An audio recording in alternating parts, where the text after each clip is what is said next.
ഇന്നത്തെ ഗോസ്പലിൽ നിയമം പഠിച്ചു ഈശോയോട് ചോദിക്കുകയാണ്, നിത്യജീവൻ അവകാശമാക്കാൻ ഞാൻ എന്ത് ചെയ്യണം? ഈശോ അവനെ കൊണ്ട് തന്നെ നിയമം പറയിപ്പിക്കാൻ, എന്നെപ്പോലെ എൻ്റെ അയൽക്കാരനെ സ്നേഹിക്കുമ്പോൾ നിത്യജീവൻ കിട്ടും. അപ്പോൾ അവൻ തിരിച്ച് ഈശോയോട് ചോദിക്കുന്നു, ആരാണ് എൻ്റെ അയൽക്കാരൻ? ഈശോ വളരെ മനോഹരമായി ഒരു കഥയിലൂടെ അയൽക്കാരൻ്റെ ഡെഫിനേഷൻ കൊടുക്കുകയാണ്. എന്നിട്ട് ഈശോ അവനോട് ചോദിക്കുകയാണ്, ആരാണ് അയൽക്കാരൻ? അപ്പോൾ അവൻ പറഞ്ഞു, കരുണ കാണിച്ചവൻ. അവൻ പറഞ്ഞ ഉത്തരം തെറ്റാണ്. അവൻ കരുണ കാണിച്ചവൻ എന്ന് പറഞ്ഞാൽ കരുണ കാണിച്ചവൻ്റെ പേര് ഈശോ പറയുന്നുണ്ട്, അവൻ റെപ്രസെൻ്റ് ചെയ്യുന്ന സമുദായം പറയുന്നുണ്ട്. അതവൻ പറഞ്ഞില്ല. അവൻ മനഃപൂർവ്വം പറയാനാണ്.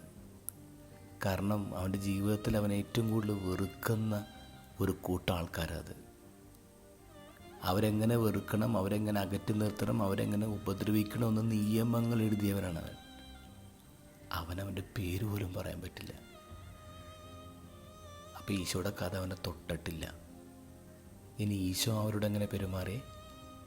ഈശോ അവരുടെ ഗ്രാമങ്ങളിൽ സഞ്ചരിക്കുന്നു, അവരെ സുഖപ്പെടുത്തുന്നു. ഈശോ പറയുന്ന കഥകളിലൊക്കെ ഹീറോസ് അവരുടെ പേരാണ്.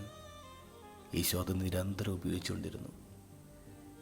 നിത്യജീവൻ അവകാശമാക്കാൻ എന്ത് ചെയ്യണം? നീ ഏറ്റവും കൂടുതൽ ആരെയാണ് വെറുക്കുന്നത്? അവനെ സ്നേഹിക്കണം. അവനെ സ്നേഹിക്കാൻ പറ്റിയില്ലെങ്കിൽ സ്വർഗത്തിലേക്ക് നോക്കണ്ട.